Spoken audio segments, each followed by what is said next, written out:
नमस्कार, आप देख रहे हैं खबरों की खबर। मैं हूं आपके साथ सुमित अवस्थी। बेरोजगारी की मार भारत के युवाओं पर लगातार भारी पड़ रही है। नौकरियां उतनी है नहीं जिस तादाद में हमारे देश में पढ़े लिखे युवा हैं। इसीलिए रोजगार के लिए भारी मारामारी रहती है। सरकारी नौकरियों की बात करें तो वो तो और भी ज्यादा कम है। सरकारी नौकरियों को आज भी निजी क्षेत्र की नौकरियों के मुकाबले ज्यादा स्थिरता वाला माना जाता है। इसीलिए सरकारी नौकरी पाने की जबरदस्त होड़ युवाओं में दिखाई देती है। उत्तर प्रदेश के प्रयागराज में पीसीएस और आरओ और एआरओ की परीक्षा को लेकर जिस तरीके से हजारों युवक इन दिनों सड़कों पर हैं, वो लगातार हम आपको दिखा रहे हैं। प्रदर्शन छात्रों का चलता जा रहा है। सरकार बात करने की कोशिश कर रही है। आज कुछ हद तक सफलता भी मिली, लेकिन अभी भी सिस्टम पर ये छात्र भारी है। और अब इसलिए कह रहे हैं आज की अपनी लीड स्टोरी में, क्योंकि यूपी में आंदोलन छात्रों का जारी है। सिस्टम पर छात्र भारी हैं और छात्रों का कहना है कि दोनों परीक्षाएं, चाहे वो पीसीएस की हो चाहे आरओ एआरओ की हो, वो सभी परीक्षाओं में नॉर्मलाइजेशन का विरोध वो करते रहेंगे जब तक कि सरकार अपनी बात से पीछे नहीं हट जाती। इन छात्रों की आधी मांग यूपी लोक सेवा आयोग आज मान चुका है। यानी पीसीएस की परीक्षा के नाम पर लोक सेवा आयोग ने कहा कि छात्रों की मांग को हम मानने को तैयार हैं, लेकिन छात्र अभी भी धरने पर हैं।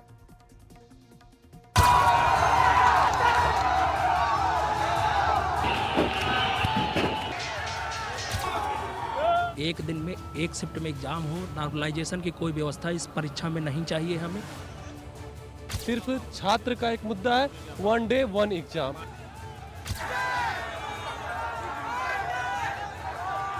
लीकेज ऊपर से है और यहाँ पे टारगेट किया जा रहा है स्कूलों को। यहाँ पे घसीटा गया है जितने हमारे छात्र भाई थे।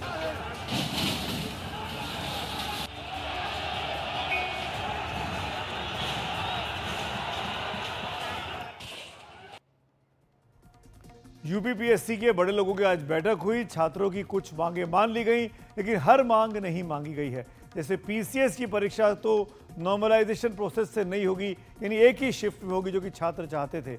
लेकिन आरओ और एआरओ की परीक्षा को लेकर यह आश्वासन अभी सरकार ने नहीं दिया है। तभी आज छात्र गुस्से में थे और वही तस्वीरें अभी आपने देखी।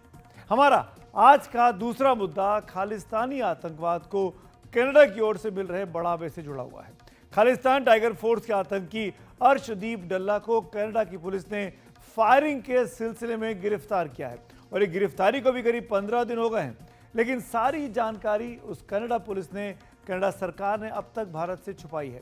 औपचारिक तौर पर कुछ नहीं बताया है, जबकि भारत अर्शदीप डल्ला के प्रत्यर्पण की कई बार मांग कर चुका। इस बार भी कहा गया कि फिर से मांग करेंगे। क्या कनाडा की जो अंदरूनी पॉलिटिक्स है, इंटरनल पॉलिटिक्स है, इसी वजह से वो भारत को जानकारी नहीं दे रहा है कि उसने अर्शदीप डल्ला को गिरफ्तार कर लिया है? इस पर हम तफसील से बात करेंगे। हमारी आज की तीसरी बड़ी खबर है और वो खबर अमेरिका से है। भारतीय मूल की तुलसी गबार्ड से जुड़ी है, जिन्हें ट्रंप प्रशासन में एक बेहद महत्वपूर्ण ओहदा दिया गया है। अब अमेरिका की वो सबसे बड़ी खुफिया अधिकारी होंगे। जी हाँ, अमेरिका की इंटेलिजेंस चीफ की जिम्मेदारी तुलसी गबार्ड को दी गई है। अमेरिका की सभी खुफिया एजेंसियां हैं वो अब तुलसी गबार्ड को रिपोर्ट करेंगी। हिंदू हैं, भारतीय मूल की हैं और भारत के लिए उनका रुख कैसा रहेगा, इस पर भी आज हम विस्तार से बातचीत करेंगे।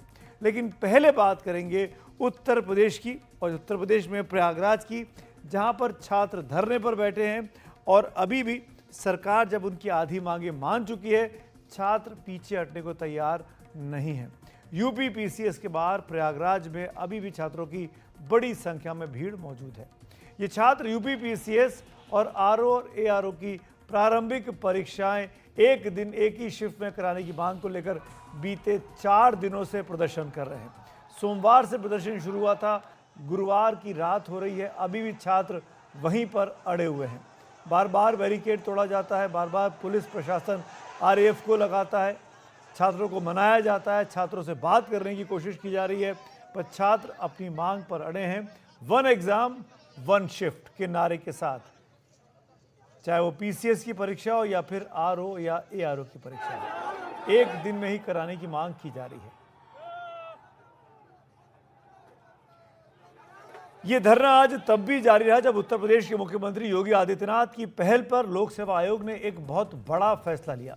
मुख्यमंत्री ने आयोग को छात्रों के साथ बातचीत और समन्वय से आवश्यक फैसला लेने को कहा था। इसके बाद लोक सेवा आयोग यानी यूपी पीसीएस की एक लंबी बैठक हुई जिसमें यह फैसला किया गया कि उत्तर प्रदेश पीसीएस की प्रारंभिक परीक्षा को एक ही शिफ्ट में कराया जाएगा। 7 और 8 दिसंबर को पीसीएस परीक्षा प्रारंभिक परीक्षा होनी थी, जिसके लिए अब एक नई तारीख तय की जाएगी और इम्तहान जब भी होगा एक ही दिन और एक ही शिफ्ट में होगा। लेकिन आरओ और एआरओ की प्रारंभिक परीक्षा को लेकर आयोग ने अभी यह फैसला नहीं लिया है। ये परीक्षा 23 और 24 दिसंबर को 3 शिफ्ट में होनी है। रिव्यू ऑफिसर और असिस्टेंट रिव्यू ऑफिसर की प्रारंभिक परीक्षा पर आयोग ने कहा कि इस परीक्षा के लिए आयोग एक समिति का गठन करेगा जो सभी पहलुओं पर विचार कर जल्द अपनी रिपोर्ट प्रस्तुत करेगी। उसके बाद अंतिम फैसला लिया जाएगा। माननीय मुख्यमंत्री जी के पहल पर आयोग पीसीएस प्रारंभिक परीक्षा 2024 को सैद्धांतिक रूप से पूर्व के भांति एक दिवस में कराया जाएगा। इसी प्रकार समीक्षा अधिकारी, सहायक समीक्षा अधिकारी आदि प्रारंभिक परीक्षा 2023 को पारदर्शी, भूधर्मिता एवं सूचितापूर्ण ढंग से संपन्न कराने के उद्देश्य से आयोग द्वारा समिति का गठन किया गया है जो सभी पहलुओं पर विचार कर अतिशीघ्र अपनी रिपोर्ट प्रस्तुत करेगी। उधर आंदोलन पर बैठे छात्र उत्तर प्रदेश लोक सेवा आयोग के इस फैसले को छात्रों को बांटने की कोशिश के तौर पर देख रहे हैं कि आधी बात तो सरकार ने मान ली, लेकिन आधी बात आरओ और एआरओ के एग्जाम को लेकर क्यों नहीं मानी। हम दोनों वाले हैं, पीसीएस आरओ। हम पीसीएस के लिए ठीक है कह के चले जाए, आरओ के लिए फिर क्या कर, फिर से आना पड़ेगा ना हमको। हम फिर से आएंगे, फिर से बैरिकेटिंग तोड़ेंगे, फिर से वही होगा। वो चाहते हैं कि बच्चे हर महीने हर 15 दिन में आते रहे, यही नौटंकी होती रहे। नहीं आना है, हम यही रहेंगे। जैसे इनका हमेशा शुरू का सिस्टम रहा है, जब भी आंदोलन हुआ है उसमें इन्होंने एक ऐसा सिक्का उछालने का प्रयास किया है उसको उसमें दो पार्ट हो जाए, दो फाड़ हो जाए। हमारी मांग केवल थी वन डे वन शिफ्ट जो पीसीएस के लिए हुआ है। अब हम चाहते हैं ये आरओ और एआरओ के लिए हो, क्योंकि ये जो पूरा संगठन है ये दोबारा फिर वापस नहीं आएगा। कुछ ऐसे छात्र भी हैं जो पीसीएस भी दे रहे हैं, आरओ भी दे रहे हैं, वो क्या करें। तो ये जो है तो ये जबरदस्ती बांटने की कोशिश। हम लोग जो है पीसीएस भी भरे हैं, आरओ भी भरे हैं। हम लोग दोनों पेपर देंगे, एक ही 1 शिफ्ट 1 एग्जाम होगा, एक 1 डे में, और हम लोग एकदम एक साथ देंगे। हुए हैं कि पीसीएस प्रारंभिक परीक्षा हम 1 दिवसीय में कराएंगे। इन्होंने आरओ का तुरंत फैसला नहीं किया। अब ये कह रहे, ये बताइए आरओ को भी तो उत्तर प्रदेश लोक सेवा आयोग ही आयोजित करा रहा है। ये हम लोगों को स्पष्टीकरण क्यों नहीं दे रहे हैं? अगर सरकार की ये मंशा होगी, अगर आयोग की ये मंशा होगी कि बच्चे आंदोलन स्थगित कर देंगे, तो ये सरकार की गलत फहमी है। हम लोग अनशन नहीं जाएंगे। छात्र अभी यूनाइटेड दिख रहे हैं और वो इस बात पर अड़े हैं कि जैसे पीसीएस की परीक्षा को लेकर उनकी बातों को माना गया है, वैसे आरओ और एआरओ की परीक्षा को लेकर भी उनकी बातों को माना जाए। दरअसल छात्र इस बार परीक्षा को एक ही दिन में ना कराकर 2 दिनों में अलग अलग शिफ्टों में बांटने का विरोध कर रहे हैं। छात्रों का कहना है कि इससे प्रतिभाशाली छात्रों के साथ अन्याय हो सकता है। इसे पूर्वरत व्यवस्था थी, ये पूर्वरत कर लें। हमें ये बात कह रहे हैं कि आप नॉर्मलाइजेशन, जैसा कि हम सब जानते हैं नॉर्मलाइजेशन करप्शन का बहुत बड़ा आधार है, और ये नॉर्मलाइजेशन का इनका जो इशू है, हम कहते हैं इससे पहले यूपी पीसीएस का जितना भी पेपर हुआ है वो बिना उसमें नॉर्मलाइजेशन नहीं था, 1 डे 1 शिफ्ट एग्जाम था, कोई इशू ही नहीं था। सर ऊपर से होता है, असली करप्शन की शुरुआत हो रही है वहाँ से जहाँ से इनका प्रिंटिंग प्रेस है, जहाँ से ये पेपर छपवाते हैं बड़े बड़े अधिकारी। इससे पहले जो भी परीक्षाएं हुई हैं यानी वो पूरी तरीके से लीक हुई हैं, यानी सब गड़बड़ हुई है, यानी उसके कोई भरोसा नहीं, चोरी हुई है। यानी इनडायरेक्टली कहने का मतलब यही है, डीएम साहब ने कल कहा था कि हम उसमें प्राइवेट कॉलेज में नहीं बना सकते हैं। इसका मतलब क्या है, यानी इनडायरेक्टली उन्होंने कहा कि हम मतलब उसमें पहले जो भी परीक्षाएं हुई वो सब गड़बड़ हुई हैं। जब प्रयागराज में ये छात्रों का प्रदर्शन 4 दिनों से चल रहा है तो कुछ बातें हमको ध्यान में रखनी चाहिए। राजनीति जमकर हो रही है और वो इसलिए भी हो रही है कि यूपी में 9 सीटों पर उपचुनाव हैं विधानसभा के लिए, जिसमें से 1 सीट तो प्रयागराज से बिल्कुल सटी हुई है, फूलपुर की। क्यों राजनीति हो रही है और क्यों राजनीति के नाम पर राजनेता इन छात्रों के कंधे का इस्तेमाल कर रहे हैं, इन बयानों को सुनिए, आपको समझ में आएगा। हमारी सरकार ने प्रतियोगी छात्रों की भावनाओं का सम्मान करते हुए फैसला लिया है और समाजवादी पार्टी ने जिसकी सरकार के समय श्री अखिलेश यादव जब मुख्यमंत्री थे तो उनकी सरकार के समय प्रतियोगी छात्र खून के आंसू रोते रहे और वह राजनीतिक लाभ लेने के लिए जिस प्रकार से इस आंदोलन को, जो छात्रों का बहुत शांतिपूर्ण आंदोलन था, उसको खराब करने, उसका माहौल बिगाड़ने और सपा के गुंडों को छात्रों के बीच में भेज करके वहां विवाद उत्पन्न करने की जो कोशिश की गई, उसकी मैं घोर भर्त्सना करता हूं। हम छात्रों के जो प्रोटेस्ट है उनका समर्थन करते हैं, क्योंकि जो उनकी मांग है वो जायज है। लगातार इस तरह की कार्रवाई होनी चाहिए थी, जिस तरह की शासन के द्वारा, प्रशासन के द्वारा सरकार को जिस तरह के फैसले लेने चाहिए थे। सरकार हमेशा अपनी आंख बंद करके बैठी हुई रहती है। जब जब सरकार को कोई फैसला लेना होता है तब इसी तरह की प्रक्रिया लगातार सरकार की तरफ से दिखाई दे रही है कि हम अभ्यर्थियों के साथ खड़े हैं। हम सिर्फ इतना चाहते हैं कि उसमें से 2-4 लोग, 5 लोग हमसे मिल लें, हमको बता दें, एक माध्यम हो जाए, एक पत्र हमको दे दें। हम मुख्यमंत्री जी से मिलकर के उनकी समस्या का समाधान कराने का पूरा प्रयास करूंगा। राजनेता परेशान हैं, बयानबाजी दोनों तरफ से चल रही है, लेकिन सवाल ये उठ रहा है कि आखिरकार क्यों छात्रों को समझाया नहीं जा पा रहा है। छात्रों की एक सबसे बड़ी शर्त है नॉर्मलाइजेशन को लेकर। छात्र इस प्रक्रिया का विरोध कर रहे हैं। क्या है ये प्रक्रिया, मैं आगे आपको इसको तफसील से समझाऊंगा। इसकी ज़रूरत क्यों पड़ती है ये भी आपको बताऊंगा, लेकिन उससे पहले आपको ये जानना ज़रूरी है कि यूपी पीसीएस और आरओ और एआरओ की प्रारंभिक परीक्षा में क्यों बैठने के लिए छात्र इतने आतुर रहते हैं। ये आंकड़ा देखेंगे तो चौंक जाएंगे। उत्तर प्रदेश लोक सेवा आयोग द्वारा आयोजित कराई जाने वाली इन परीक्षाओं में लाखों छात्र बैठते हैं। जैसे इस बार यूपी पीसीएस 2024 की प्रारंभिक परीक्षा में 5,74,538 उम्मीदवारों ने फॉर्म भरा है, जबकि सीटें सिर्फ 220 हैं। यानी 220 सीटों के लिए 6.25 लाख लोग आपस में मुकाबला करने वाले, कॉन्टेस्ट करने वाले हैं। जबकि आरओ और एआरओ की जो प्रारंभिक परीक्षा है, इसमें 10,76,000 परीक्षार्थी बैठ रहे हैं, जबकि सीटें सिर्फ 411 हैं। यानी 411 सीटों के लिए करीब 11.25 लाख अभ्यर्थी जो हैं उनमें से आपस में मुकाबला होगा और 411 चुने जाएंगे। इतनी कम सीटों के लिए लाखों परीक्षार्थियों के बैठने से ही आप अंदाज़ा लगा सकते हैं कि ये कितने मुश्किल इम्तिहान हो गए हैं। प्रतियोगिता कितनी ज़बरदस्त होगी। पहले ये परीक्षाएं एक ही दिन में कराई जाती थी। इन परीक्षाओं को लेकर अक्सर अनियमितताओं और पेपर लीक की शिकायतें भी आई हैं। इसकी एक वजह यह है कि परीक्षाएं एक ही साथ हज़ारों केंद्र पर आयोजित की जाती थी और परीक्षा पत्रों के लीक होने की आशंका उतनी ही ज़्यादा बढ़ जाती थी। आपने देखा ही होगा बीते कुछ साल में कितनी भर्ती परीक्षाओं के पेपर लीक हुए और उन्हें रद्द करना पड़ा। ये लगभग हर राज्य का हाल है। इस सब के मद्देनजर ही इस बार उत्तर प्रदेश लोक सेवा आयोग की एक उच्च स्तरीय समिति ने पूरी परीक्षा प्रक्रिया की समीक्षा की। इस सिलसिले में अदालतों के नए पुराने फैसलों पर विचार किया गया। इसके बाद आयोग ने कंप्यूटर आधारित एक पारदर्शी व्यवस्था तैयार की, जिसमें किसी के दखल या पेपर लीक की गुंजाइश ना के बराबर रहे और परीक्षार्थियों की प्रतिभा का ठीक से आकलन हो सके। अब जिस लाखों की तादाद पर परीक्षार्थी जिस परीक्षा में बैठ रहे हों, उतने कंप्यूटर एक ही दिन उपलब्ध नहीं हो सकते। इसीलिए इस बार एक के बजाय 2 अलग अलग शिफ्ट, 2 अलग अलग दिनों में परीक्षाएं कराने का फैसला किया गया। 5 नवंबर को उत्तर प्रदेश लोक सेवा आयोग ने ऐलान किया था कि ये दोनों परीक्षाएं 2 दिन में अलग अलग शिफ्ट में आयोजित की जाएंगी।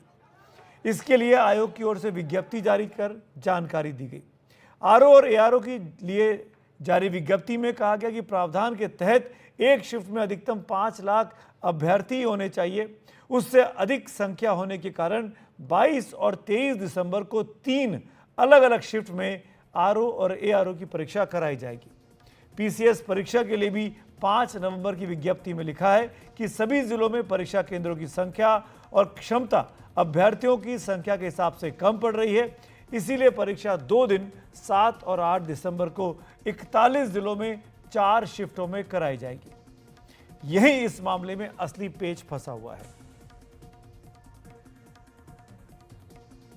यही इस मामले में असली पेच फंसा हुआ है। जैसा कि मैंने कहा, जब छात्रों की एक परीक्षा को अलग अलग शिफ्ट में लिया जाएगा तो उनका आकलन कैसे किया जाएगा, कैसे सबको बराबरी से तौला जाएगा। इसके लिए ये तय किया गया कि नॉर्मलाइजेशन यानी सामान्यीकरण की प्रक्रिया का इस्तेमाल किया जाए। छात्रों को इस चीज़ से ही दिक्कत हुई। उन्हें लगता है कि इससे छात्रों का ठीक से तुलनात्मक आकलन नहीं हो पाएगा और मेधावी छात्र पीछे भी रह सकते हैं। लेकिन आपको बताएं, नॉर्मलाइजेशन की यह प्रक्रिया देश दुनिया में कई प्रतियोगी परीक्षाओं में इस्तेमाल होती है। जब किसी परीक्षा में छात्रों की संख्या बहुत ज़्यादा होती है तो संसाधनों की कमी के कारण एक ही दिन में सबकी परीक्षा लेना मुश्किल हो जाता है। इसके लिए परीक्षाओं को 2 या उससे ज़्यादा दिनों में आयोजित किया जाता है, जैसा अपने देश में इंजीनियरिंग की प्रवेश परीक्षा JEE में होता है। जब परीक्षाएं एक दिन में अलग अलग पाली में और कई दिनों में होगी तो सभी छात्रों को एक ही प्रश्न पत्र नहीं दिया जा सकता। हर पाली के लिए एक नया प्रश्न पत्र तैयार होगा। अगर तुलना की जाए तो कुछ प्रश्न पत्र कठिन हो सकते हैं और कुछ थोड़े आसान भी हो सकते हैं। किसी छात्र के कठिन परीक्षा में कम अंक आ सकते हैं और आसान परीक्षा में ज़्यादा अंक आ सकते हैं। ऐसे में अंकों के आधार पर अलग अलग पालियों सत्रों में बैठे छात्रों का आकलन एक चुनौती होता है और इसी के हल के लिए नॉर्मलाइजेशन यानी सामान्यीकरण प्रक्रिया का इस्तेमाल किया जाता है। यानी एक पाली के छात्रों के परिणाम का आपस में तुलनात्मक आकलन किया जाए, जिसके लिए परसेंटाइल का इस्तेमाल किया जाता है, ना कि परसेंटेज का। इसी तरह दूसरी पाली के छात्रों के परिणाम का आपस में तुलनात्मक आकलन किया जाता है, जिसके लिए परसेंटाइल का ही इस्तेमाल होता है। परसेंटाइल को आप ऐसे समझ सकते हैं, अगर 200 छात्र परीक्षा में बैठे हैं और किसी की 99 परसेंटाइल हैं तो इसका मतलब है कि उसका प्रदर्शन उस पाली में इम्तहान में बैठे 99% छात्रों से बेहतर है। अगर अंकों में निकाले तो इसका मतलब है कि वो छात्र बाकी 198 छात्रों से ऊपर है। या ऐसे भी कह सकते हैं कि 1% छात्र यानी 2 छात्र ही उस छात्र से ऊपर है। एक और उदाहरण से समझाते हैं। 200 छात्रों की परीक्षा में अगर किसी छात्र के 80 परसेंटाइल हैं तो इसका अर्थ है कि उसका प्रदर्शन उस पाली में इम्तहान में बैठे 80% छात्रों से बेहतर रहा।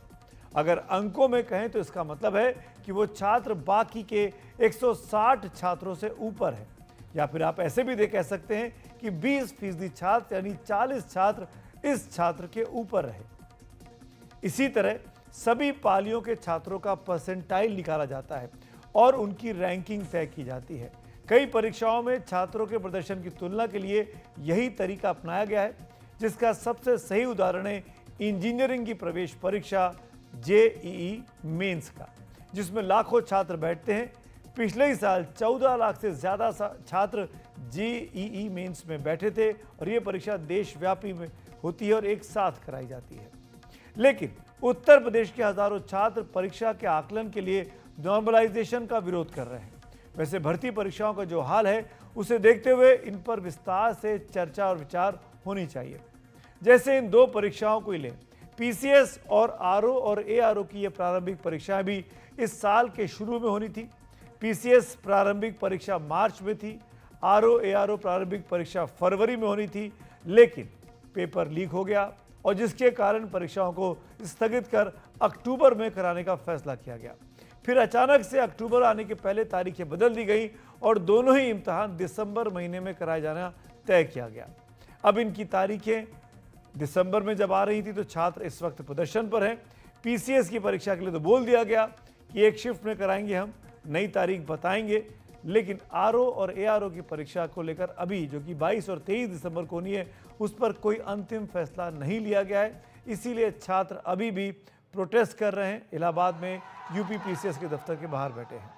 इसी मुद्दे पर और चर्चा के लिए हमारे साथ प्रतियोगी और भर्ती परीक्षाओं के लिए पेपर बनाने वाले शिक्षाविद और national institute of opening school के पूर्व चेयरमैन प्रोफेसर NK अमशट साहब जुड़ रहे हैं। बहुत बहुत शुक्रिया, धन्यवाद प्रोफेसर साहब आपका। एक आसान भाषा में समझना चाहेंगे हम अपने दर्शकों के लिए, जो छात्रों की मांग है, जो कह रहे हैं कि एक साथ एक ही शिफ्ट में कराइए, नॉर्मलाइजेशन को प्रोसेस को फॉलो मत करिए, ये कितनी ठीक है? दरअसल बात यह है कि नॉर्मलाइजेशन एक स्टैटिस्टिकल प्रोसेस है और उसमें स्टैंडर्ड एरर वगैरह अगर निकाला जाए तो it is not as perfect as direct marking, तो इसमें ये कॉम्प्रोमाइज सिचुएशन है। और जहाँ तक इसका सवाल है कि एक पारी में एक साथ परीक्षा कराई जाए, ये लॉजिस्टिकल प्रॉब्लम है। अगर हम अपने लॉजिस्टिक्स को नहीं ठीक कर पाते हैं, then I take recourse to normalization process. 3 परीक्षा, 3 पेपर, 3 चीजें ये करते हैं। तो आई वुड से कि एडमिनिस्ट्रेटिव इनकैपेसिटी या एडमिनिस्ट्रेटिव फेल्योर को ढकने के लिए हमने ये प्रोसेस लगाया है। as you know, statistical processes are not as exact as the direct one examination. जी। अब आप ये कहें कि 5 लाख बच्चे हैं, 5 लाख कंप्यूटर चाहिए, 5 लाख, तो ये किसकी कमजोरी है? ये कमजोरी सिस्टम की है, ये कमजोरी हमारी है, या बच्चों के पास ये नहीं है? तो एक कंप्रोमाइज सिचुएशन था। आइडियल सिचुएशन तो यही होगा कि एक साथ परीक्षा कराई जाए, एक पेपर दिया जाए इन कॉम्पिटिटिव एग्जामिनेशंस में जी। और अगर वैसे तो मैंने ऑन डिमांड एग्जामिनेशन वगैरह मैंने चलाया था, और मैं यूपीएससी की परीक्षाओं में भी पेपर सेटर रहा हूँ पिछले 20-25 साल पहले।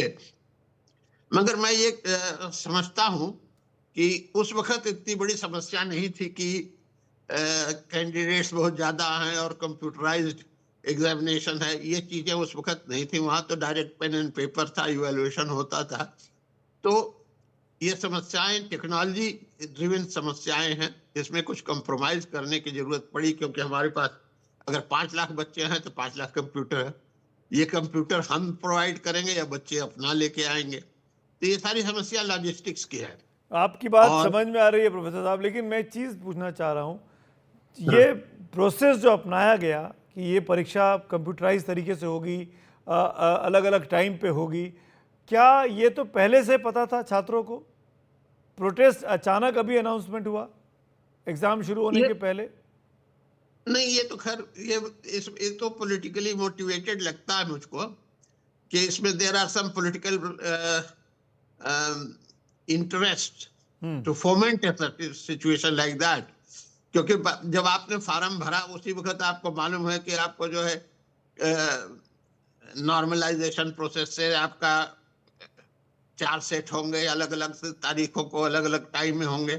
तो उस वक्त तो जब आपने फार्म भरा तब तो यू हैव विलिंगली और अनविलिंगली, जो भी आप कहें, आपने उन सेट कंडीशंस को एक्सेप्ट किया जब फार्म पर आपने दस्तखत किया।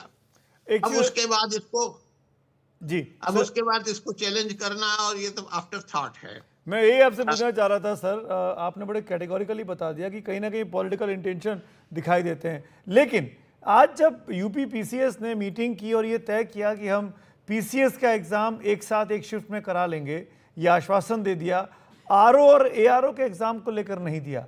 आपको लगता नहीं कि जब आप पीसीएस करा सकते हैं जिसमें 7 लाख करीब बच्चे बैठने हैं, तो आप वो भी करा सकते हैं एक ही साथ एक शिफ्ट में जिसमें 10 लाख बच्चे बैठने हैं?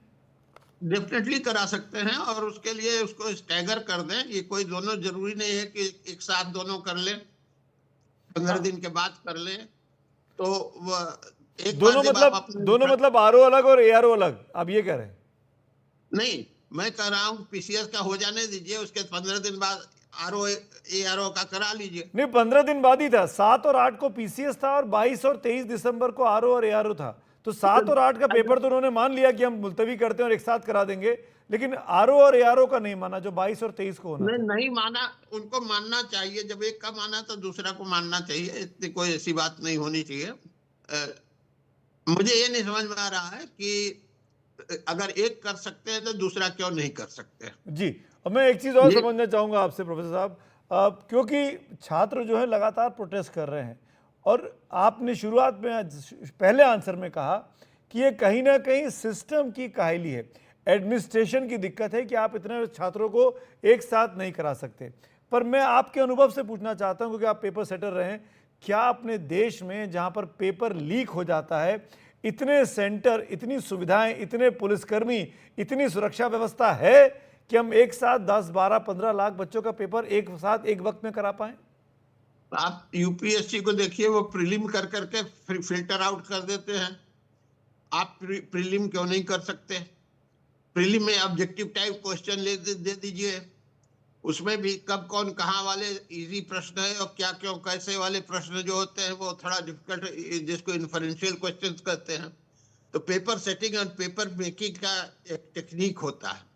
आप इसको प्रीलिम और वो करा लीजिए, फिल्टर आउट हो जाएगा, मैनेजेबल भी हो जाएगा। सर ये प्रीलिम्स ही हैं, पीसीएस का ये प्रीलिम ही है, 7 और 8 तारीख वाला। 7 और 8 को प्रीलिम है, तो इसमें 5 तारीख, तो वही तो मैं बात कर रहा हूँ, आरओ एआरओ को अलग से प्रीलिम कर लीजिए, इसका अलग से कर लीजिए। जब मान लीजिए थोड़ी देर के लिए कि हमारे पास एक बड़ा बास्केट है और उसमें हमने दो बोरे चावल डालने हैं, एक ही बोरे की कैपेसिटी है, तो हम उसको 2 बार में करते हैं कि नहीं करते हैं? अलग अलग करते हैं कि नहीं करते हैं? तो इसी तरह से हमको इसको सेग्रीगेट कर देना। आरओ एआरओ को पीसीएस के साथ कंबाइन करने का I don't know what is the logic. उसको अलग कर लीजिए, इसको अलग कर लीजिए, नहीं वही हो सकता है कि वही कैंडिडेट उसमें भी हो, नो प्रॉब्लम। मैं आपको फिर से बता दूं प्रोफेसर साहब, 7 और 8 दिसंबर को पीसीएस की परीक्षा है, आरओ और एआरओ की नहीं है। आरओ और एआरओ की परीक्षा 22 और 23 दिसंबर को है, तो दोनों परीक्षाओं के बीच में 15 दिन का गैप है। हाँ, एक साथ नहीं हो रही है। मुझे इसमें कोई प्रॉब्लम नहीं लगती है।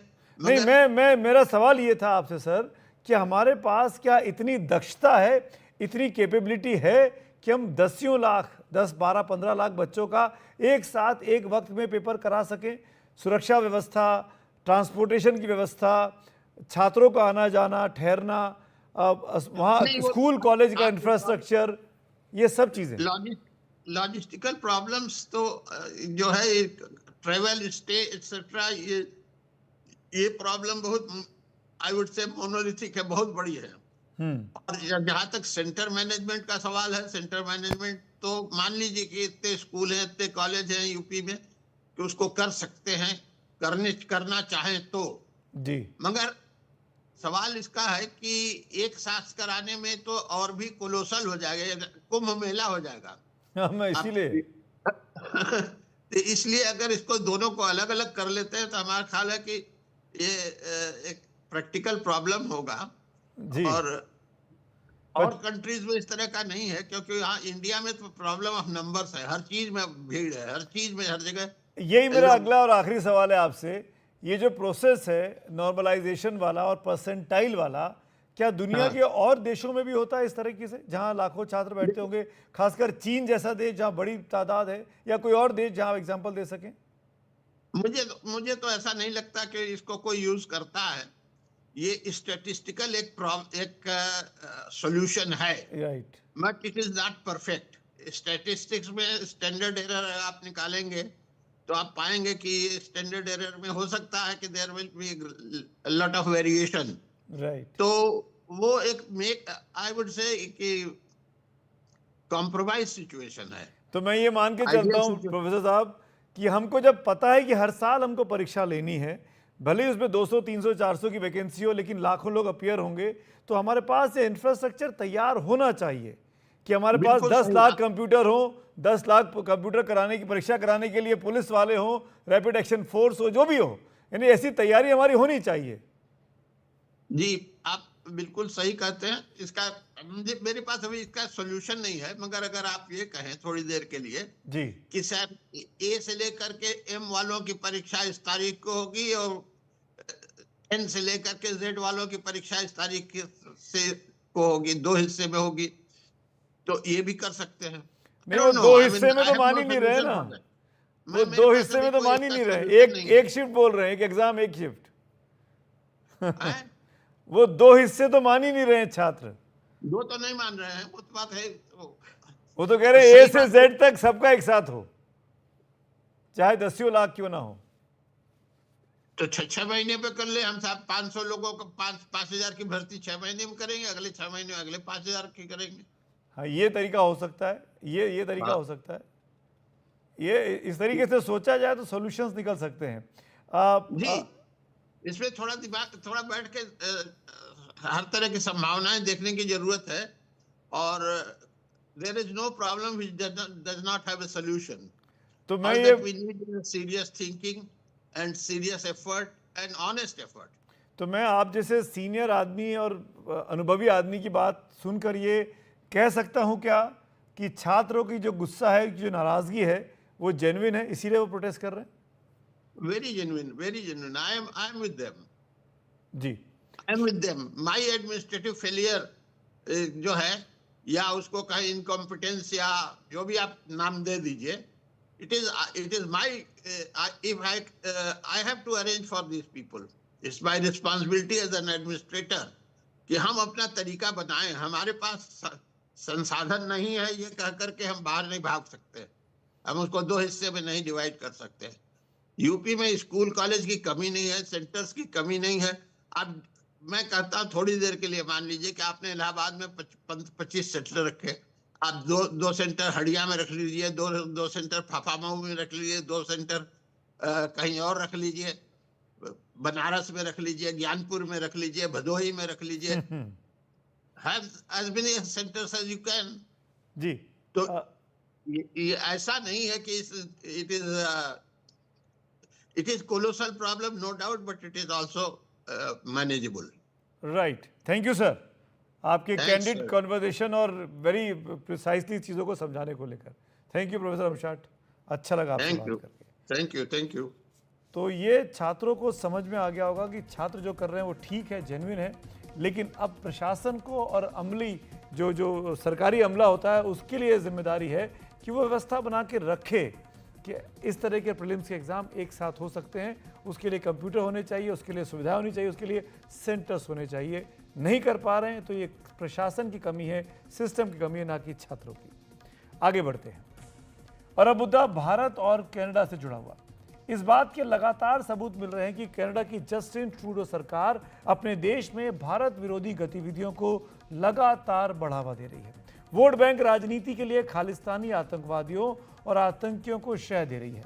इसी का एक ताज़ा मिसाल है खालिस्तान टाइगर फोर्स की कमान संभाल रहे आतंकी अर्शदीप डल्ला की कनाडा में हुई गिरफ्तारी. ये जो तस्वीर है ये आतंकी अर्शदीप डल्ला की है. अर्श डल्ला को कनाडा की पुलिस ने 28 अक्टूबर को मिल्टन शहर में हुई एक शूटिंग के सिलसिले में गिरफ्तार किया, लेकिन उससे जुड़ी जानकारी उसने सार्वजनिक नहीं की. वो भी तब जब भारत ने जिन आतंकियों के प्रत्यर्पण की लिस्ट कनाडा को सौंपी हुई है उसमें इस अर्शदीप डल्ला का भी नाम शामिल है. जानकारी के मुताबिक 28 अक्टूबर को अर्शदीप डल्ला और उसका एक साथी गुरजंत सिंह कनाडा के मिल्टन शहर से गुजर रहे थे. तभी उसकी कार में रखे हथियार से गलती से फायर हो गया और अर्शदीप उसमें घायल हो गया. इसके बाद अर्श डल्ला और गुरजंत अस्पताल पहुंचे ताकि इलाज हो और घायल होने की एक वजह बताई. अस्पताल प्रशासन ने पुलिस को गन शॉट की सूचना दी, यानी बंदूक की गोली से घायल होने की सूचना पुलिस को दी. लेकिन अर्शदीप डल्ला ने सही बात पुलिस को नहीं बताई. खुद पर हमले की फर्जी कहानी सुनाई और कहा कि कार में आए हमलावरों ने उस पर हमला किया है. इसके बाद अस्पताल पहुंची पुलिस ने अर्शदीप डल्ला की गाड़ी की तलाशी ली. गाड़ी का रूट चेक किया तो पुलिस एक घर पहुंची. पुलिस ने इस घर के गैरेज से कई हथियार और कारतूस बरामद किए. जांच में पता चला कि हथियार अर्शदीप डल्ला के ही हैं. अर्श डल्ला को गिरफ्तार कर लिया गया, लेकिन कनाडा पुलिस ने इस पूरे मामले को बहुत गोपनीय बनाकर रखा. जबकि जैसा हमने शुरू में बताया कि अर्श डल्ला का नाम भारत द्वारा कनाडा को प्रत्यर्पण के लिए सौंपी गई लिस्ट में शामिल है, लेकिन भारत की खुफिया एजेंसियों को उसकी गिरफ्तारी की खबर लग चुकी थी, जो हमने एनडीटीवी इंडिया पर लगातार आपको दिखाई भी थी. खुफिया एजेंसियों के सूत्रों के मुताबिक अर्श डल्ला के पास से कई हाईटेक हथियार कनाडा की पुलिस ने बरामद किए हैं. इनमें 9mm टॉरस राइफल, शॉटगन और मैगजीन शामिल है, जिससे कनाडा पुलिस ने बरामद कर लिया है. यही नहीं, खुफिया एजेंसियों के सूत्रों के मुताबिक खालिस्तानी आतंकियों का पाकिस्तानी कनेक्शन भी सामने आ गया है. पाकिस्तान की खुफिया एजेंसी ISI इन खालिस्तानी आतंकियों को हथियार भेज रही है. अर्श डल्ला की कनाडा में गिरफ्तारी पर विदेश मंत्रालय और भारत की खुफिया एजेंसियों की करीबी निगाह है. विदेश मंत्रालय ने कहा कि भारत कनाडा से अर्श डल्ला के प्रत्यर्पण के लिए कहेगा. पिछले साल जुलाई में भी भारत सरकार ने उसके प्रत्यर्पण के लिए कनाडा को कहा था।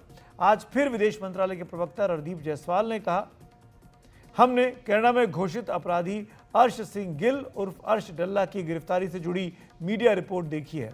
अर्श डल्ला खालिस्तान टाइगर फोर्स का प्रमुख है। कनाडा के प्रिंट और विजुअल मीडिया ने उसकी गिरफ्तारी पर व्यापक रिपोर्ट किया है। हमें पता चला है कि ओंटारियो की कोर्ट में उसके केस की सुनवाई होनी है।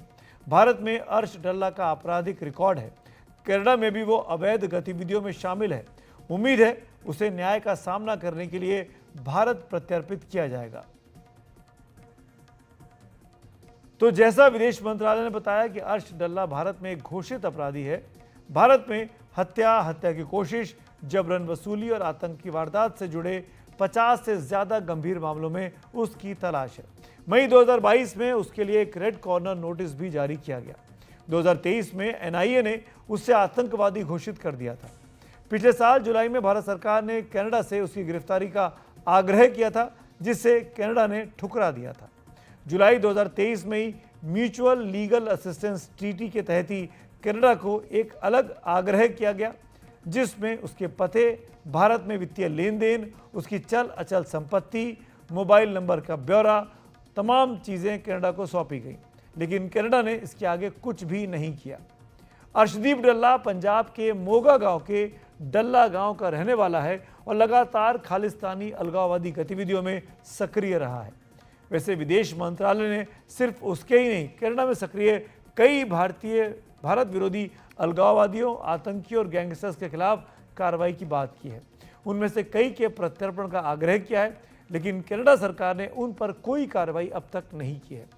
विदेश मंत्रालय के मुताबिक बीते एक दशक से ज़्यादा में भारत ने 26 लोगों के प्रत्यर्पण का आग्रह कनाडा के साथ किया है। कई अपराधियों की गिरफ्तारी के कानूनी आग्रह भी लंबित हैं।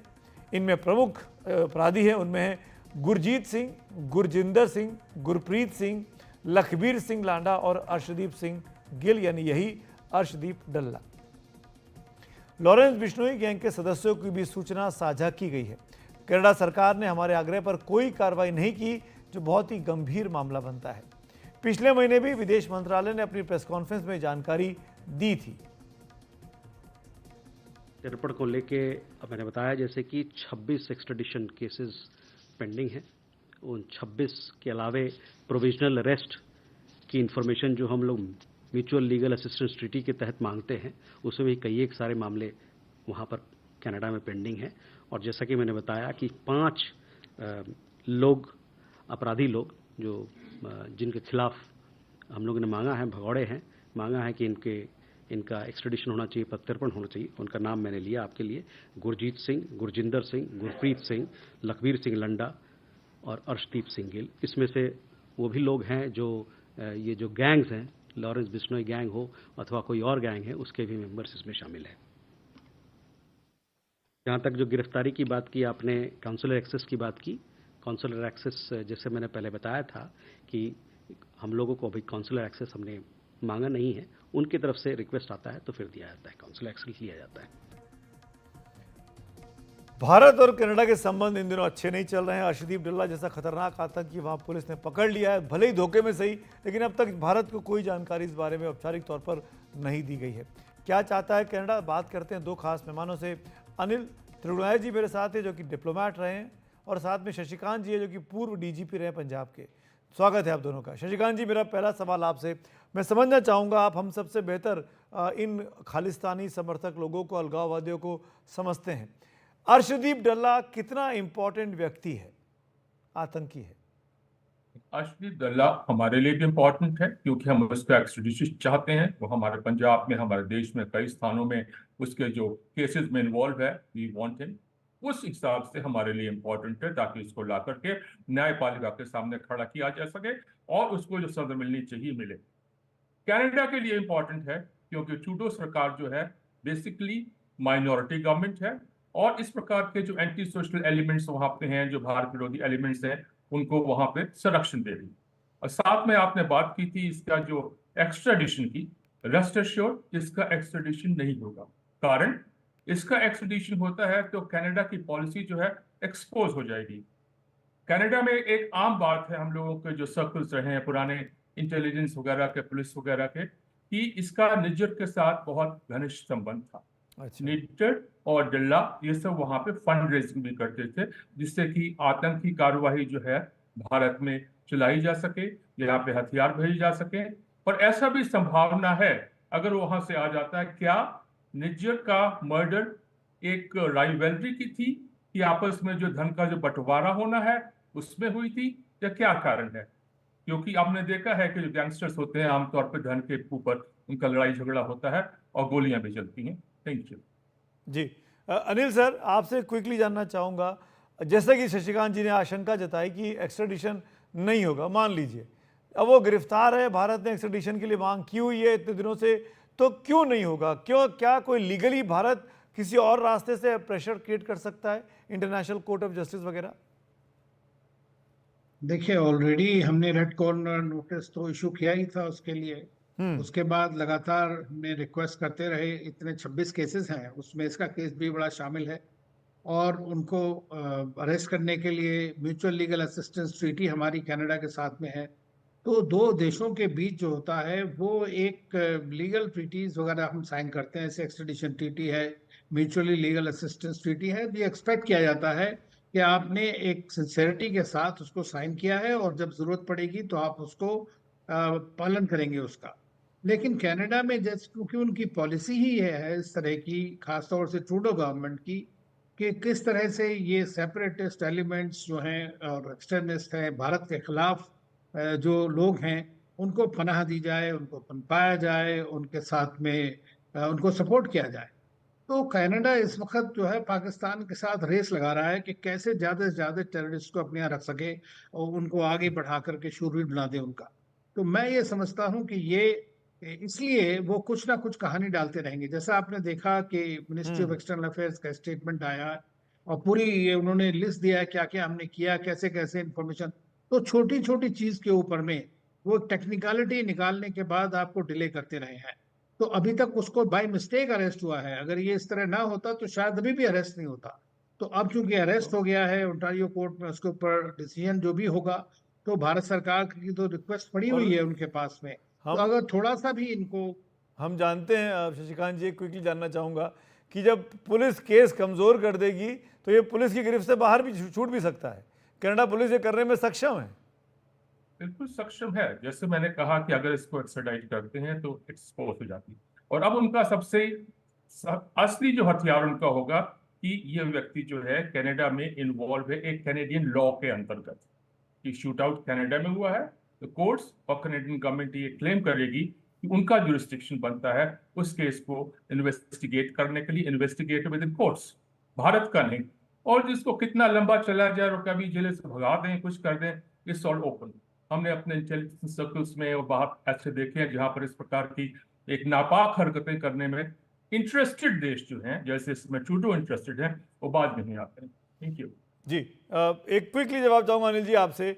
हमारे पास जानकारी तक ऑफिशियली कनाडा से नहीं आई कि अर्शदीप को उन्होंने गिरफ्तार कर लिया है।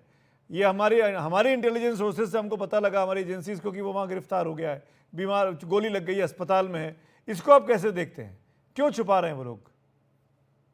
नहीं छुपा इसलिए रहे हैं कि वो अब तो देखिए, अब हमने फिर से रिक्वेस्ट किया है उनको दोबारा से, तो वो तो फिर लाइन फोकस में आ जाते हैं ना बार बार इसमें। और भी आज आपने देखा कुछ अमेरिका में भी खबरें इस तरह की आ रही हैं ट्रंप एडमिनिस्ट्रेशन के बाद कि उनको कनाडा में भी इस तरह का खतरा हो रहा है। तो आप ये सोचिए कि कनाडा और यूएस के अंदर में भी अगर इस तरह की लोगों को शक होने लगेगा कि कनाडा में पनपाया जा रहा है, तो मैं समझता हूँ कि थोड़ा बहुत तो असर उनको जरूर होगा। और दूसरी चीज ये है कि जो ट्रूडो हैं वो इस वक्त माइनॉरिटी गवर्नमेंट चला रहे हैं अपनी, तो उनको अपनी सरकार का भी बड़ा खतरा है कि कहीं ये सब लोग पीछे से ना उनको हटा लें, इसलिए ये चुपचाप रख रहे हैं। दूसरा, जहां तक कॉम्पिटेंस की बात है, तो हमने देखा कनिष्का केस का कितने साल चला और उसके बाद सब चुप गए। तो ये इनकी इंटेरोगेशन, उनकी इन्वेस्टिगेशन के ऊपर कुछ ना कुछ आशंकाएं जरूर जताते हैं। चलिए अनिल जी और शशिकांत जी, बहुत बहुत शुक्रिया वक्त निकालने के लिए, जुड़ने के लिए हमारे साथ। अर्शदीप डल्ला की गिरफ्तारी वहाँ हो गई है, लेकिन एक्स्ट्रेडिशन होगा, इस पर दोनों एक्सपर्ट को काफ़ी शक है कनाडा के मंशाओं पर। वक्त हो गया है खबरों के खबर एक छोटे से ब्रेक का। ब्रेक के उस पार बात होगी ट्रंप प्रशासन की, जिसमें हिंदुस्तानियों का बोलबाला दिखाई दे रहा है। बात करेंगे ट्रंप को, तुलसी गैबार्ड को बहुत बड़ी जिम्मेदारी दी गई है।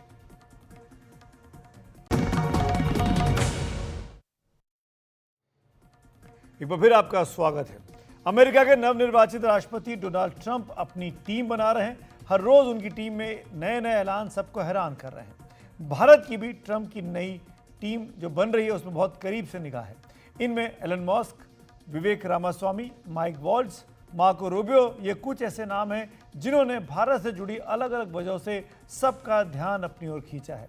अब एक नया नाम ट्रंप प्रशासन का सामने आया है और ये है तुलसी गबार्ड, जो अमेरिका में इंटेलिजेंस की चीफ होगी, यानी खुफिया तंत्र का सबसे बड़े पद पर तुलसी गबार्ड अब जिम्मेदारी संभालेंगी। ट्रंप सरकार ने उन्हें डायरेक्टर ऑफ नेशनल इंटेलिजेंस नियुक्त किया जा रहा है। दुनिया के सबसे ताकतवर देश अमेरिका में ये काफ़ी ताकतवर पद है। इंटेलिजेंस चीफ होने के नाते तुलसी गबार्ड अमेरिका की 18 अलग अलग खुफिया एजेंसियों की चीफ होंगी। वो पहले डेमोक्रेटिक पार्टी में रहीं और उसकी ओर से राष्ट्रपति चुनाव का उम्मीदवार बनने की कोशिश भी की थी, लेकिन 2022 में वो डेमोक्रेटिक पार्टी छोड़कर रिपब्लिकन पार्टी में शामिल हो गई थी। ट्रंप की राष्ट्रपति पद की उम्मीदवारी का उन्होंने समर्थन किया, लेकिन भारत में उन्हें लेकर ज़्यादा दिलचस्पी इसलिए है कि ट्रंप के विदेश मंत्री बनने जा रहे मार्को रूबियो और राष्ट्रीय सुरक्षा सलाहकार बनने जा रहे माइक वॉल्ट्ज की तरह तुलसी गबार्ड भी भारत को लेकर काफ़ी सकारात्मक रही हैं। उनके नाम से ही लगता है वो भारतीय मूल की हैं, लेकिन है नहीं। भारतीय सभ्यता और संस्कृति की बड़ी पैरोकार रही हैं। योग से लेकर भगवत गीता तक भारतीय संस्कृति और परंपरा के बारे में पूरी दुनिया को बताती रही हैं। कहा जाता है हिंदू धर्म को वो फॉलो करती हैं। यही नहीं, आतंकवाद के मामले में तुलसी गबार्ड हमेशा से ही भारत का पक्ष समझती रही और खुलकर कह चुकी हैं कि आतंकवादियों को पनाह देने की वजह से ही भारत और पाकिस्तान के रिश्तों में खटास आई है। 5 अगस्त 2019 को जम्मू कश्मीर को विशेष दर्जा देने वाले अनुच्छेद 370 को हटाए जाने के बाद तुलसी गबार्ड ने जो कहा था वो भी आपको सुनना चाहिए। It's important as outsiders looking in to understand the complex history of Kashmir and what has happened to people there in the past and how many families were driven from their homes there and fled and have not been able to return home. How the previous government had policies in place that made homosexuality illegal, that suppressed the voices of women, that made it, I met a woman a couple of days ago who said that she as a Kashmiri woman had no rights to own property there in her homeland. So these changes are things that are happening in a sovereign country. तो धारा 370 जो हटाएगी उसका समर्थन करती हुई तुलसी Gabbard, और इसीलिए उम्मीद की जा रही है कि भारत के लिए जब वो इस इंपॉर्टेंट पोजीशन पर बैठेंगी तो भारत के लिए सकारात्मक उनका रुख रह सकता है। खबरों की खबर में आज मेरे साथ फिलहाल इतना ही। शुभ रात्रि।